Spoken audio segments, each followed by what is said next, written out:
podcast, radio and stuff.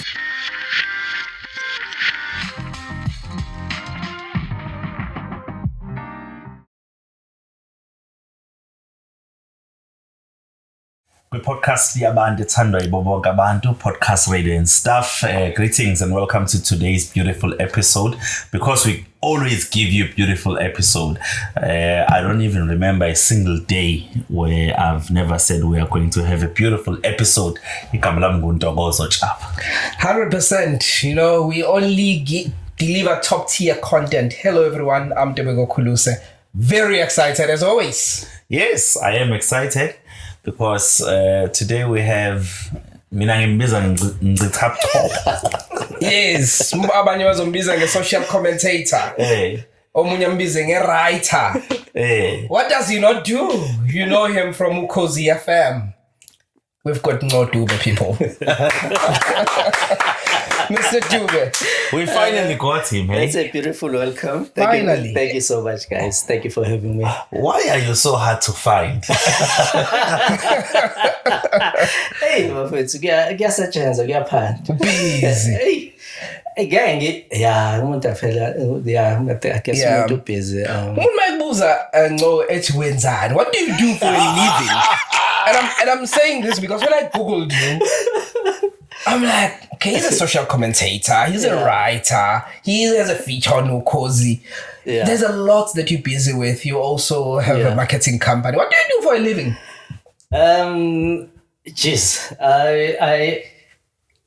I think, okay, it's Ngolwazi. Yeah. I have a logistics business. Okay. A very small boutique logistics business. We distribute mostly izinto ey'fana ne-stationery for organizations afana no-Soul City. Okay. So we distribute nationally for them. And then I've got an experiential marketing company that was born out of my career in marketing, because that's where I started after teaching for just 8 months and deciding it's not my thing. Yes. Then I went into marketing. So I've got that. I've produced national awards. I've been a producer Masama. Kuma Metro Awards, Kuma MTV, Mama Awards, MTV Music Awards, both here in Nigeria. Wow. Now I'm a project manager at Asisabalale Awards. Okay. I've been since 2023. Yes. And then I also have an advisory and consulting company where I do political economic advisory for companies. Sure. Companies that want to invest or that want to expand, and then they want to understand how the political situation in South Africa affects the economics and all of that. So I do that as well. And then I write. Yes. I write a lot for IOL, Sunday Times, and other publications around the country. And then I comment on radio. I'm employed by the SABC as a social commentator, but I do guest appear on SAFM and other SABC stations as well. Interesting. So you are employed. I didn't think you were employed there. I thought you uyafika nje ushayele feature ngobe mhlambe into wayipropose ukuthi ufuna ukuyenza. No, you guys as radio people, you would understand. There would be a show contributor that contributes on the show because it gives them exposure or a leeway, or they're just passionate about whatever subjects. Sure. And then there are station contributors, which strategically a station would say, maybe they don't want you to appear on other stations, or they are so invested strategically in the content that you bring to the table, then they want you to, you know what I mean? I think that's what happened with me. I'm gonna spoil the interview, so I don't wanna spoil the interview, and then the people who are commenting are going to come for my head. But now it's gonna be exciting. It's gonna say cool man. So let's go back to the beginning, the upbringing. sikuzwa abaningi bethu sikuzwa Ukhozini siyezwa kuthiwa Nco Dube kusho ukuthi ke unzwakele uqhamuka phi mfethu? Ngizalelwe kaNdengezi. Ngakhulela kaNdengezi.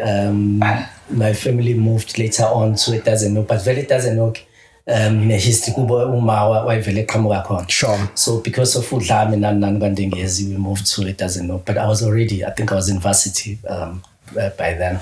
So ngizalelwe kaNdengezi, ngakhulela kaNdengezi. Did my primary school ngayenza kaNdengezi. Funde eMthala, ngafunda eNdengezi HP. Then I went to St. Francis College. St. Francis College was a center of excellence in South Africa. So I was lucky that my parents could send me to that school. And then after that, I matriculated very young. Very, very young. Well, to a point that when I did my first year of varsity, Ngo 94, I couldn't vote. I was still way too young to vote. What is very, very young? I guess I'm a should. What is very 15? Yeah. So wafunda ngalesikhathi umuntu omehlakaniphile wavela phushela kwiclass elilandelayo. That's not how it happened. Actually, khona omunye cousin wami esahlala naye ekhaya uLungi uyena wayexiswa ngoba ehlakaniphe kakhulu. Mina ngexiswanga, I just started way too early esikoleni. Uma wayewuthisha. Oh, okay. It so happened ukuthi usisi wayesigada absconded. Okay. And Uma could only find the space for my younger sister a crash. So mina wayeseya nami esikoleni. Wayefundisa standard 2, wafika ngishiye ka first year. Wow. I think it was like ngabo April. Yes. Ngabhala my exam ka June ngaphasa ngaphuma number 5. Pass na 4. Ngaphuma number 5 kwathiwa ngisale ngaqhubeka kanjalo lesikole. Wow, that's amazing, hey? Fascinating stuff. I know. Really. I was 4 years. When I started school. And then tertiary. Usufika, you are the youngest. Yes.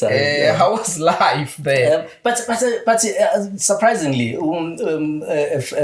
a friend of mine, a famous friend of mine, esasifunda naye St. Francis College, was also exactly my age. Oh, but okay. Angisazi isitori sakhe ukuthi waqala kanjani esikoleni, but he was exactly my age ngoba my birthday years 10 November, mina 11 November the same year. I think there were about 3 other people at St. Francis who were around our age. So sisesikoleni we didn't feel ukuthi sibancane kakhulu until you get to a varsity and you're like, hayibo kaze ngafunda nabantu abadala.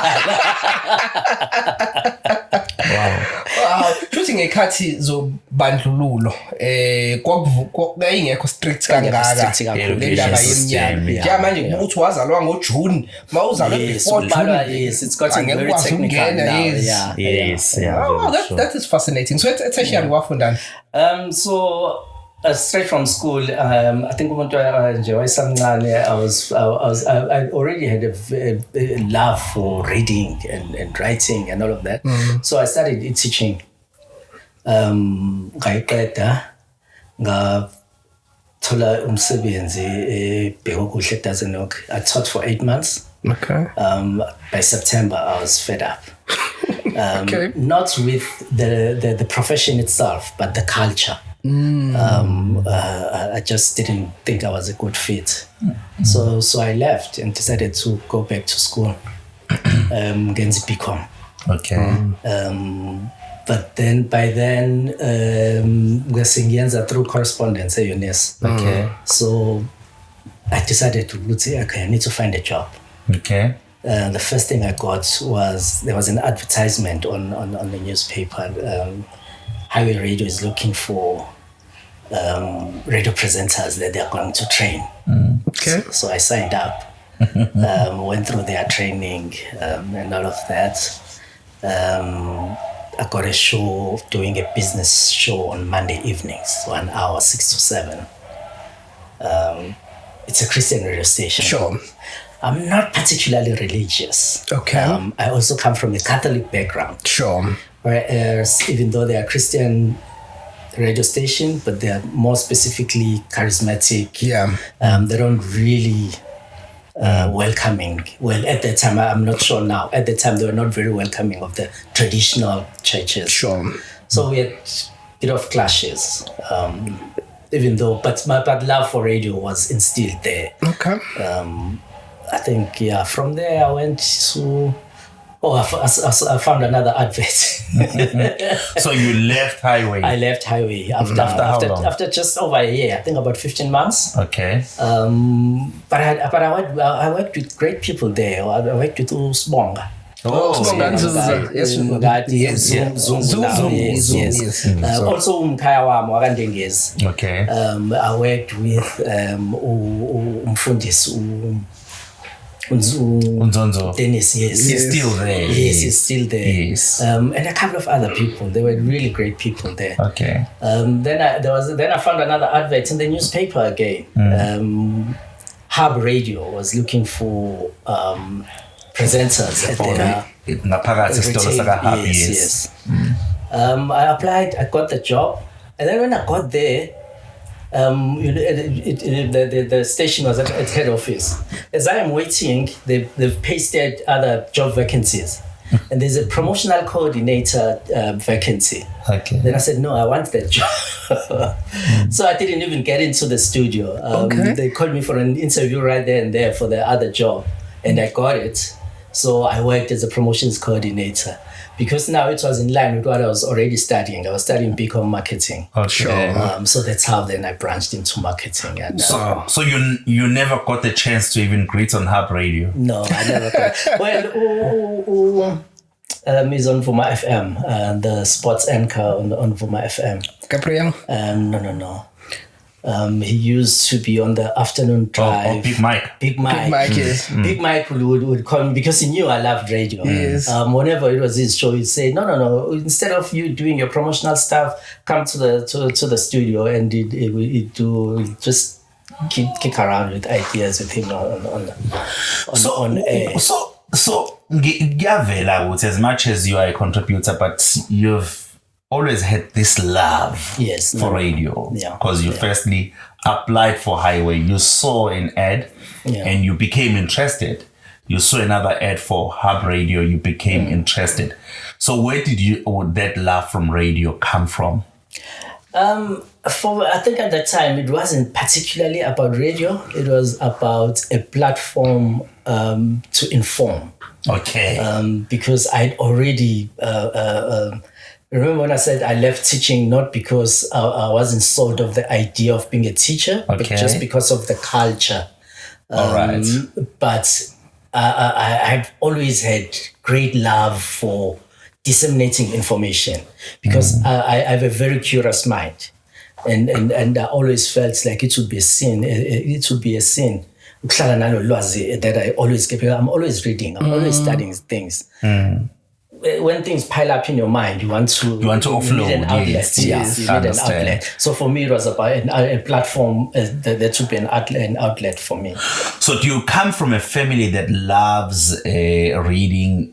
Because reading takes a lot of effort, It does. And we are struggling to get our children to read because we as parents, I'm speaking in general, we as parents also don't read, and you've got to read to inspire your children to read. So where did you get this inspiration from to love reading? I guess it was just innate. I was born with it. Also, my mom being a teacher, but from the time I could see there were books lying around. So by the time I started school, I could read. Simply because there were books around, and I just picked up reading from there, and it became a great love for me. Yeah.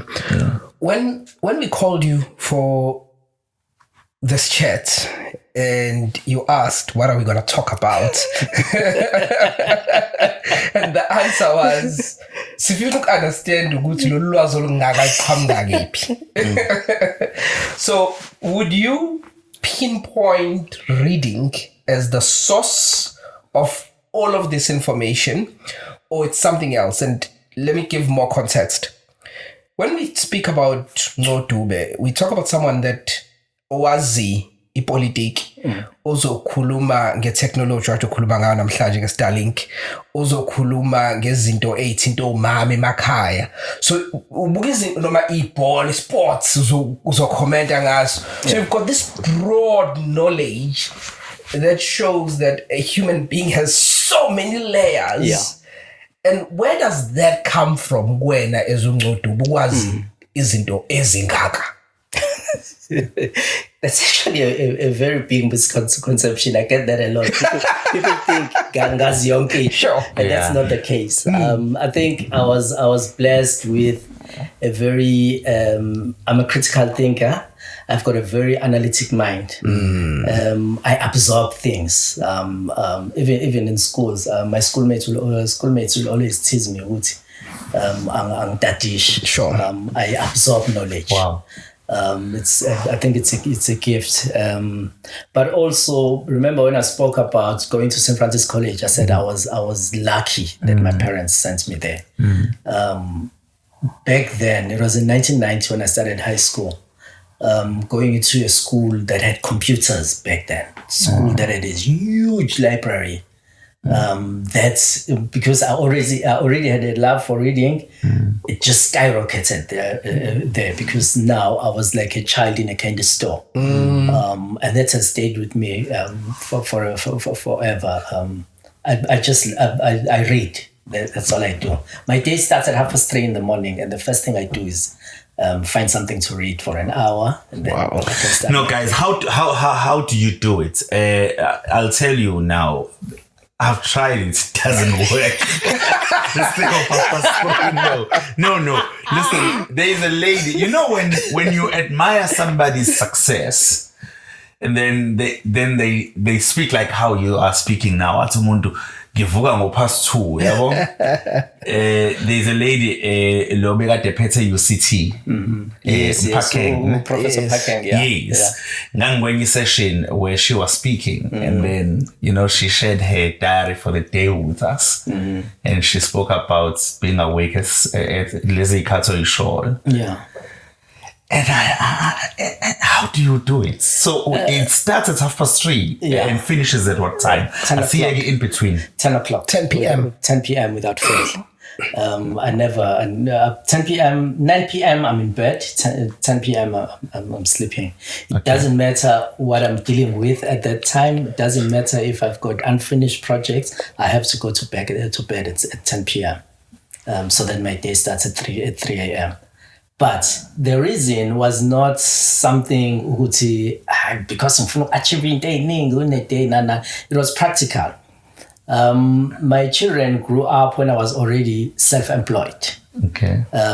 So I've always been a father that drops them off at school, that picks them up at school. So I needed to be able to do most of my things early in the day, so that by 2:30 I can pick them up from school. I can attend their sports. I can drive them around to their sports, to their extracurricular and all of those things. So it was born out of those practicalities. But I found that it works because I can read better in the morning. I can write better in the morning. There's less distractions with the phones, with social media and all of that. I find that between 3:30 and 6:30 in the morning, I'm at the most productive I can be, just because it's less distractions. On that, so then that means you sleep for 5 hours. Yes. What do doctors say about resting? I'm 49. 5 hours is more than enough. Is it? I think so. I'm always well rested. Are we not told that 8 you hours? need 7 to 8 hours for a good night's rest? Yeah, that's what they say. But I've been functioning on 5 hours for the longest time. I would sleep in on a Sunday, yes, of course. I would sleep in on a Sunday. But generally, I sleep.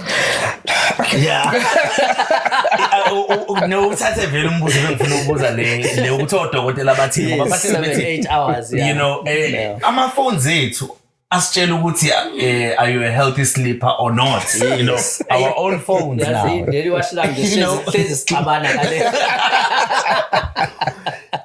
Now, ngiye ngakhuluma ngawe even la kwi-podcast. honestly, I love the way you deliver information on the drive.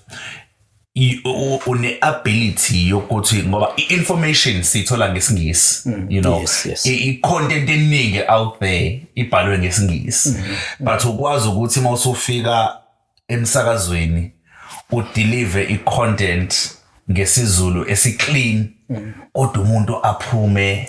Ngiyajabula uma uthi clean akuveli ukuthi saselokishini. Well, anginankinga mina naso. Well, angazi abalaleli bakho bayathini. Wena uthola ama-inbox. Angiwatholi, ngiyazi niyawathola ama-inbox. Wena wathola. Kodwa ukwazi ukuthi ngoba ekugcineni njengoba usebenza kumsakazo wesiZulu, into ebalulekile ukuthi lo muntu bengabe sinikeza le information can I comprehend the information? Yabo, understandeka in the information, and then sekuzoba kumina ukuthi ngi-apply kanjani.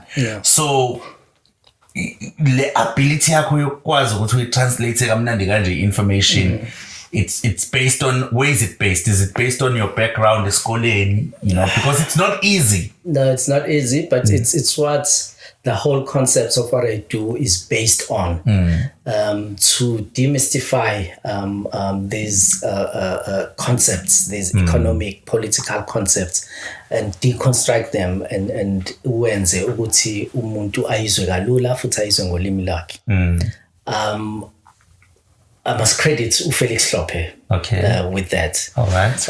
Because mina ngangiyibhalela nje, because that's my first love. I love writing. And then on social media, I'll post what I've written or that I've published, and people will comment. Then Felix would say, but indlela o break it down lezinto ngayo. You should be on radio. There's space for someone on radio to break down these complex topics. Ayikhulume ngolimi lwa every day. Why don't you join me on Ikakasi on Monday mornings? Let's do whatever topical issues. That's how the concept was born. And I think that's how Ukhozi bangizwa khona. Oh, okay. Wow. Yeah, and out of the blue, one day I received a call. Yeah. I have a follow-up question. So ngiyenguza ukhuluma ngalama concepts anzima and wachaza and wa-understand. Kodwa from when as umuntu osekhuluma ngalezi zinto, imaphi ama-challenges okubhekane nawo ekutheni uzoyideliver kanjani le-content ungahambi ngaphezulu kwamakhanda abantu, ngoba you need to know your listener. So uma ubuka umlaleli wokhozi unenhlobo ezihlukene zabalaleli bokhozi. Uma ngabe unabantu abafundile abalaleli ukhozi, unomuntu ongafundile olalela ukhozi, nomuntu wasemakhaya, nomuntu waselokishini, nomuntu wasemasuburbsini. And udinga ba accommodate bonke labantu. Some of the things ozokhuluma ngazo omunye umuntu just azimthinti. So how do you make sure ukuthi baya understand le knowledge or le information obanika yona? It gets very complex. Because remember, all this information is out there and it's written in English. Be it being in English, it means it speaks to certain demographics and it excludes other demographics. Yes.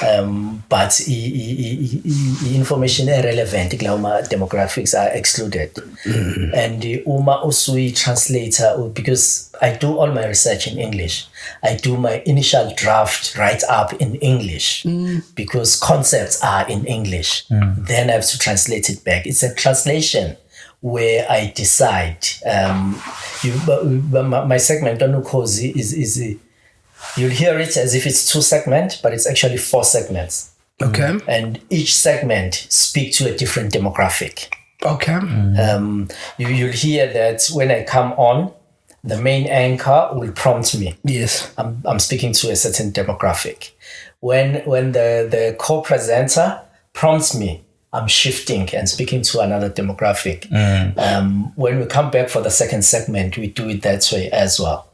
We speak to a further demographic and a 4th demographic. So each day I speak to 4 different segments of Ukhozi listener on that one topic. And I try to cover as much as possible within that.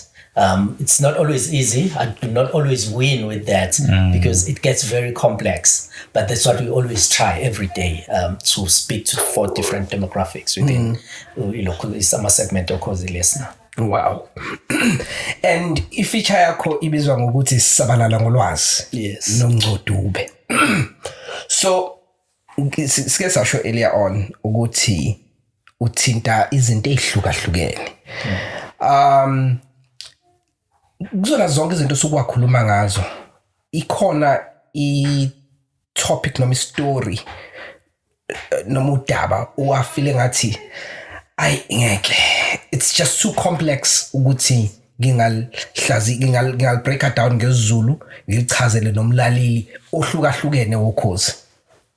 I think I can't pinpoint to a specific one. Okay. But we've had situations where you think, is this really relevant for my listener? In terms of, will they understand it? And then I'm reminded it's my job is to make them understand it, because I think every demographic in a democratic South Africa deserves to get knowledge that they need, knowledge that can have an impact in their lives, in the language they can understand, broken down to the level they can understand. Whatever that level is, you need to be able to deliver your content at those different levels, and that's what I always try and do. It doesn't matter that a topic is complex. Sure.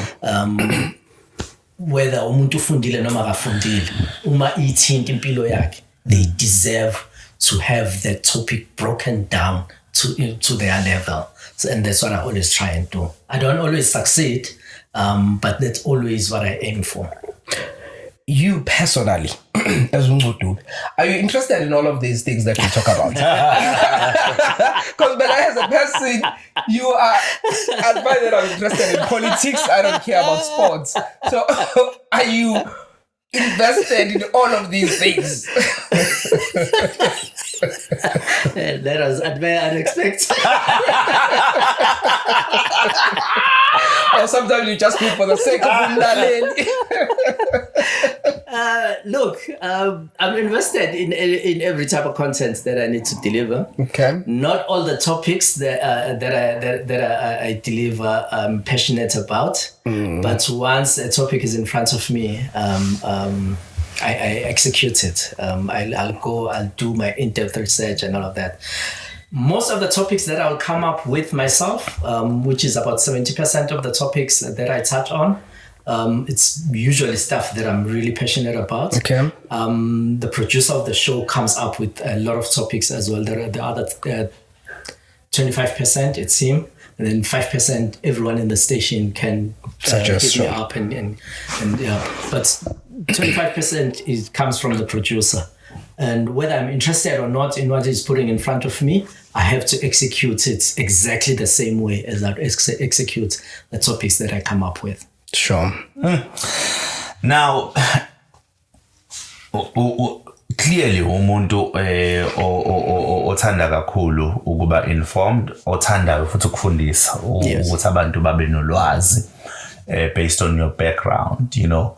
Can you speak to the importance of people exposing themselves to knowledge? You know, I also note that sibuye sibe isizwe mangayibeka ngesiZulu singalthandisisi kahle izinto ezi-information. And lokho kuyavela nje ikhathi eziningi okunye ngisho bezwe abantu be-debate ubone ukuthi asizi-expose kulwazi mangabe kukhulunywa ngokuthi njengoba ukhuluma into ezisithinta makuthiwa kade upresident evakashele America umuntu uyitshela ukuthi le nda imthinta indawo kanti cha izomthinta nje ngempela ayikancane nokunye okuningi.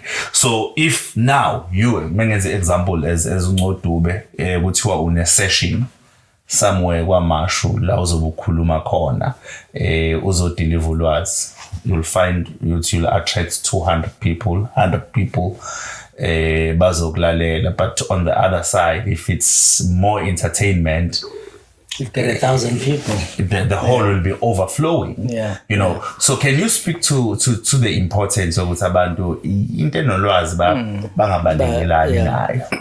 It's very important, and I always say on my segment when I speak to people that ulwazi, information, data, it's one of the most important things that we need to fight.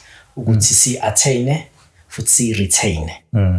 Because without information, we can't make informed decisions. We always complain about, as Black people, being left behind. And yes, we are left behind because of our historical factors, but we stay behind mostly because we do not want to advance ourselves through knowledge. We do not want to use the tools, the little tools that are available. South Africa has a penetration rate, a cell phone usage that got over 150%, which means every single person in South Africa, including Ingane, una more than one cell phone. My cell phone one. But my cell phone is I have of information, but you do not use them to that full extent. You just use them for entertainment. And my passion is to understand the power and knowledge and how it changes lives. To attain and retain knowledge will change your life. That's my passion.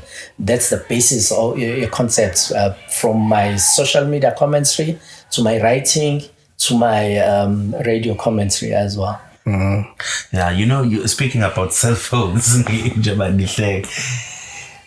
You know, our cell phones, thina as njengokhuluma ngiyacabanga ukuthi sike sifuna ukuchoma ngama megapixels akhona ukuthi kwazi ukuthatha into ebude kangakanani, which one is good in the picture, but there are so many other apps othola ukuthi they come preloaded in the cell phone. You can be checking ama stocks, you can be checking so many other things, but uze wishintshe uthola ukuthi you have never really used it to its full potential. All you were worried about is can it clean my face after taking a picture? One thing I always tell people, in 1969, when NASA took people to the moon, the computing power that they used for that complex exercise was not even half of what cell phone namhlanje have in terms of computing power. So that tells you how powerful cell phone are. And we should be using them to take leaps, not even steps, leaps ahead to get information at the phone in. Wow. Yeah. One of your titles would be social commentator. Songest number. Yes. In your view, what does it take to be a social commentator? You qualify kanjani ukuba a social commentator? You post on Facebook, you show more. Look, so I designate myself as a social commentator because ngibalekela into yokubizwa nge-analyst, because I really feel ukuthi ukuba analyst is a specific title that's earned through, for instance, fanele ube a PhD in that particular field. You must, you know what I mean. I only have a master's, and professionally, I'm a political economist because that's what I studied. Sure, but I can't.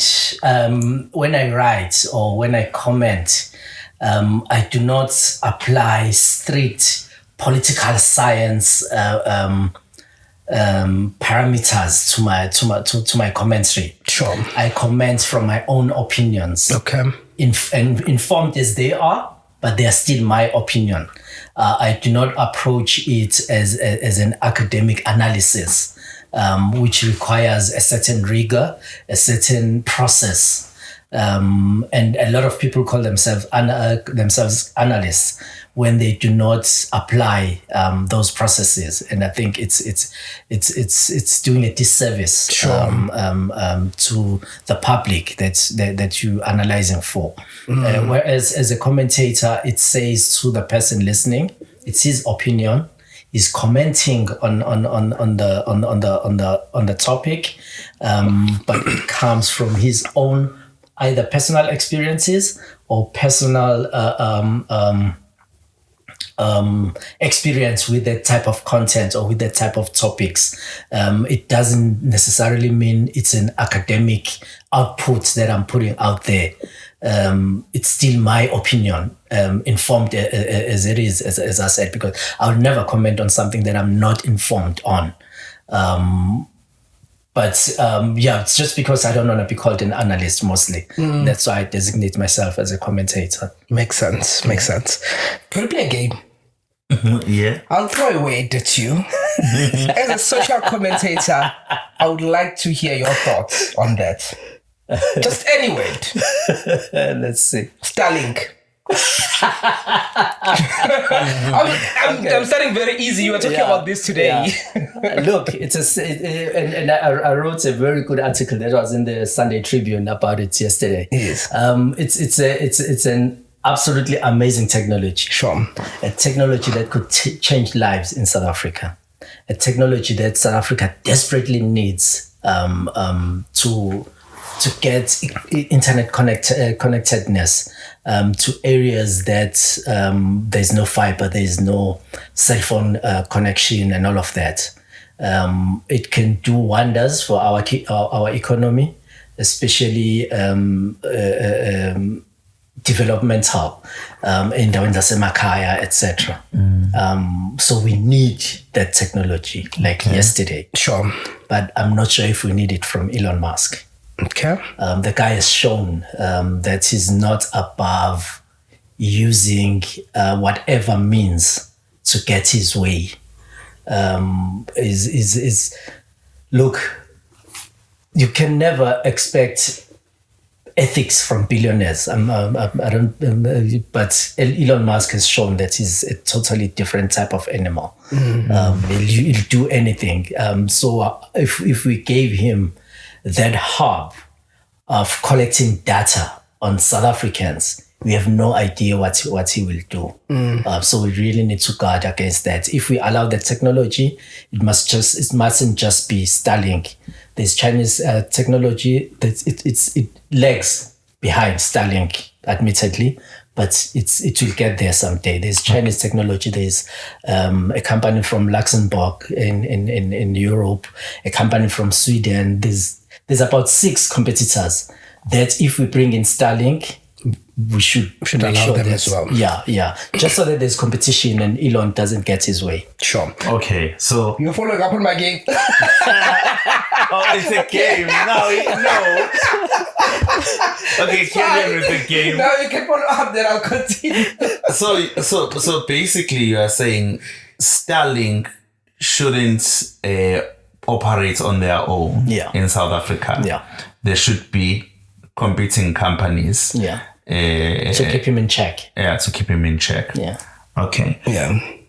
Okay. I've not done much research on Starlink, but I believe that where it exists, it comes at a very high cost. Yes. So looking at the economy in South Africa, will it really assist a South African?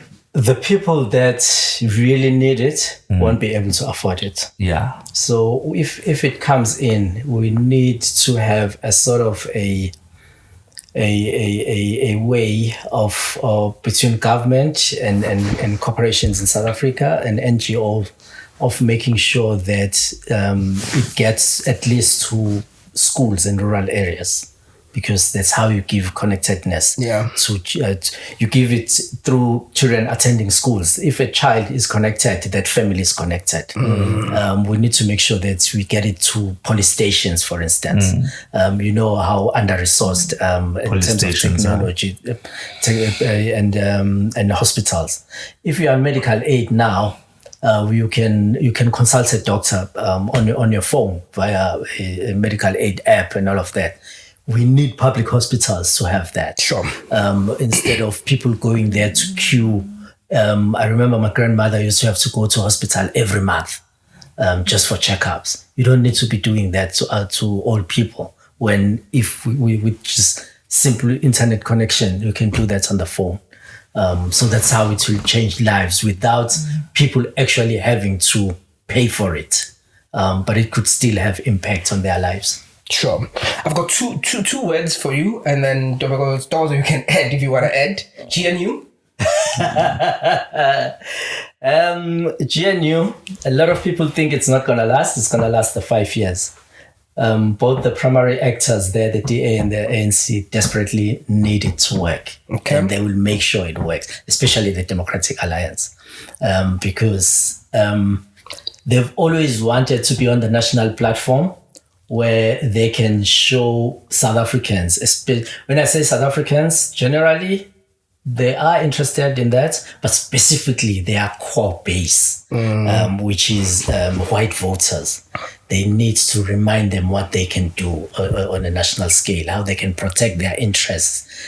So the DA will never walk away from the GNU. But the downside of the GNU is that both those primary players have to water down their policy positions in order for them to be able to stay together. And that has a counterproductive impact on them, in that some of their core voters will walk away because they'll feel that they've been sold out. Sure. So DA will shed voters to the right. The ANC is shedding and will continue shedding voters to the left. Speaking of the left, the MK party. Hey, what surprise alarm. Well, in the left is the MK, there's EFF. Yeah. No, I'm giving him a word. Yeah. The MK party. No, before you give him the word, I have a follow-up. Oh, okay. So now you're talking about shedding voters, to the left and to the right. Next year, we are having local government elections. Yeah. So now, based on the word that Ntobeko has thrown at you, the GNU, Yeah. what are we likely to see, after those elections? Will those elections not give us results that will shake this whole thing called the GNU? Not necessarily. But next year we'll just see a replication of what we saw last year. Okay. The ANC will shed votes. The EFF will be decimated. The MK will grow. So But do you they see will the MK grow, controlling some municipalities? Not as much. It will not match the voting, the votes that they will get. Okay. Because strategically, the MK still fails to position themselves, because they tend to paint themselves into a corner. They need to stop the obsession with Ramaphosa. That's the first thing, because it personalizes their politics and it limits their choices. That's how they lost KZN, basically. Even though they are the majority, well, not majority, but they hold the most seats in the KZN legislature, but because they were not strategic enough, they lost negotiating Power that they have, because they had painted themselves in the corner by saying we will not negotiate with these people before Ramaphosa moves from the presidency, which is something that it will never happen. But once you've said that, you cannot backtrack. You've painted yourself in the corner and you've lost your strategic value and you've lost the power of the votes that you've amassed. We'll see the same thing next year. They will control some municipalities, but not strategic municipalities. Okay. Sure. No, I think you've answered it, because my next word was the MK party. You've spoken about the MK party, so I'm covered. And the reason actually I was saying the MK party, I remember you were commenting about this year the MK party or its president Jacob Zuma. Yes. I wrote an article. I was asking what he brings to the body politic that he hasn't brought before. Yes. What's new that he's bringing with and the you got MK. a lot of pushback. Yeah, and a lot of threats. Yes. So what happened there, maybe for someone who didn't, about that article, what were you talking about and what was the pushback? My gist there was that President Zuma Look, he's a brilliant politician, a brilliant tactician, probably the last real politicians that we've had in this country. But I felt that with MK, he has an opportunity to bring something new that maybe he never got a chance to do with the ANC.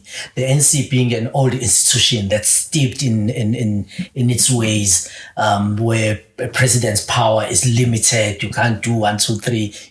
You know what I mean? He had his few victories as president, but 9 years as a president. If you are going to make a comeback like he has, he needs to tell us what's new that he can do that he couldn't do then. Because giving him power again when he hasn't brought anything new on the table. So I was asking that question. I wanted MK people to think about that, to say, we voted for this guy again after he has had this much power and only was able to do 1, 2, 3. Why couldn't he do 4, 5, 6? Will he be able now to deliver 4, 5, 6? What's changed in how he does things, in how he approaches our situations and all of that? Is he going to able to do 4, 5, 6 that he couldn't do with when he was still in the ANC as president of the country? And you received a lot of pushback. A lot of pushback. But I guess it's the nature of our politics. All right, carry on. Yeah, I think it's the nature of our politics. People tend to think that as a commentator, you need to take a position. I do not need to take a position on anything. I can today write something that glorifies a politician's actions because they did 1, 2, 3 correctly. Tomorrow, I'll also write a very incisive piece against that politician because they failed to do 4, 5, 6. That's my job. I do not need to always say positive things about a politician, just like I do not need to always say negative things. But people always think that once you say something negative about a politician, then you are against that political party or that politician. I get it. I always say to people, it's a pity. I find it such a pity and a shame that I get those sort of pushbacks from black political parties. I've never gotten it from the Democratic Alliance. Not a single Democratic Alliance leader has ever blocked me on social media. But I've got MK, ANC, EFF, even Julius Malema blocked me on Twitter.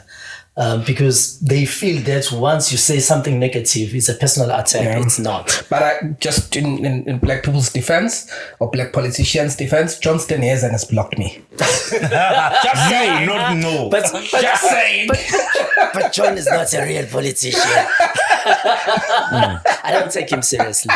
No, I really don't. Helen Zille is a real politician. Not John Steenhuisen is not a. So don't worry about it. I love commentators and commentators who approach commenting on issues and writing on issues the way you do. Yeah. Because a true commentator, I must not be able to tell or supporter ban. You know, it must leave me with questions because today I see you speaking well about PRS if we're just a political party. Then the following day you are singing a different tune, you know. And I think we need to reach a level of understanding there to wama commentators. Now, but there are younger commentators who are younger than you who sometimes feel pressurized, you know, to hold a certain position, you know. So I think it's important that you guys who are more senior, you teach them the importance of integrity. When you are commentating, and you are looking at everything from the top. And you need to be able to put your personal beliefs aside. We all have personal preferences, personal choices, and personal beliefs, but they don't matter on the topics that I tackle. There are political parties that I love, but I critique them exactly the same way as I critique any other political party or politician. I always laugh when people would comment on social media and say, "No, but Nco Dube hates so and so," and lapho lowo muntu ngimthandani, but I can't not critique them the exact same way as I critique everyone else. It's my job. You've got a hard job, eh? Yeah, no, we are approaching the end. There's something that you said earlier. It's not related to what we are talking about now, and I made a mental note about it, and I feel like umuntu obukayo will think, why bengambuzanga about that? So I have to ask you. You said that's why I'm making this note that it's not related to what we're talking about now. You said earlier on you left the Department of Education because of the culture. Yeah. For some reason that stood out for me. Yeah. What was the problem with the culture in the Department of Education? Well, I wouldn't say the Department of Education. Maybe it was limited to that particular school. Oh, okay. But the perception already was there that I think it just at the time it was 97 or 98? I can't remember. The culture that I'm talking about is a culture where you feel that black children are not getting what they deserve. Where the work ethic amongst your colleagues is just not there. Where you become enemy number one just because you do your job. I could never be able to survive in an environment like that. I'm a firm believer in executing your job the best you can at all times, especially in education, because I'm passionate about that. And I feel that a black child deserves way more than they are getting in our education system right now. That in 31 years of democracy, education, particularly for a black African child, should have been prioritized, should be at the same level now as a white child. But that's not the case. White schools are still way better than, previously white schools are still way better than black schools. Very little has changed. I must admit there has been change, but it doesn't even touch the vastness of the problem. Most schools, if you visit an old school that you went to in the 80s or early 90s, you'll find that most of them are essentially still the same, under-resourced, no teachers or very few qualified teachers, etc., etc. And those teachers aren't motivated because there are no resources. They are not looked after. The environment that they work in is poor. It's not safe, etc. So it's not the teacher's fault all the time, but I also feel that a child's education is a triangle. It's the parent, it's the child, it's the teacher, and the government on the one side. And I feel that both the parent and government teacher have let the African child down. Gents, how much time do we have? No. Okay. You're putting them in a very, very tight corner. Yeah. 3 minutes. Okay, cool. No, your feature on Ukhozi FM. Yeah. Sabalala Ngolwazi Nco Dube. Umuntu ongakaza kulalele angazi bani ongazalalela Ukhozi FM kodwa ke mhlawumbe ukhona. Umchazela uthini ngefeature yakho? Ingani feature yakho? We attempt to break down complex issues and bring them to a level where a man on the street can understand what's happening in the country. Could it be economical issues, politics, or social issues? We break those topics down to a way, everyday language that a man on the street can understand. Sure. Cool. Yeah. So on social media? Social media, on my platforms, Nco Dube, Nco Dube. Ngimandla kakhulu Facebook because I tend to write a lot. On Twitter, I'm there, but I'm not that active. My kids, I joined TikTok, but my kids laughed at me, so I never went there. Why? Why if you're a dancer? So yeah, I'm mostly more on. I find that Facebook is a more is more friendlier to relate. It's relatable engagement. So I'm more active there. Sure. Great stuff. And you've got a blog as well? I've got a blog. It's www.ngodube.blog.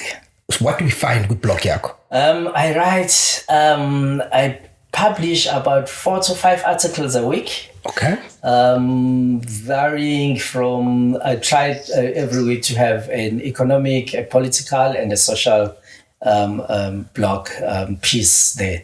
Nice. Yeah, and then they can also find a lot of my articles on IOL as well. Wow. Cool. Definitely. So siyabonga kakhulu kade siphethe umfoka Dube la. Yes. Unco intambo sesiyayithatha. Yes. Sizibuyisela le. No, thank you so much, Puti, for coming through. Yeah. We really appreciate the work that you do, Ukhozini.